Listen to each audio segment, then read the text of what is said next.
It was really challenging because I would see tenants come to our facilities, come and see our spaces, and those tenants would get worse deals. They would, objectively worse deals on almost every aspect than tenants who came to this portfolio that they, represented by a really good broker.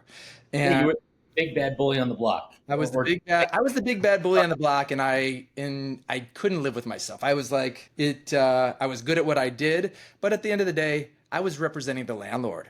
And, you got to represent somebody, and that was a good, made a lot of money, did a lot of deals, done over 1,000 commercial lease transactions in my career, and a good portion of that was being a landlord's agent. But at the end of the day, for me, I want to help the people that need help in these situations. And that's one of the reasons why we actually have this YouTube channel and this podcast, is to really spread our message and to help as many people as possible. So to set the stage, in my opinion, a landlord tenant negotiation is not a fair fight. Landlords are professionals. This is what they do. They know the market. They know all the competing properties that their property may be competing against, and they do it professionally. It's their job typically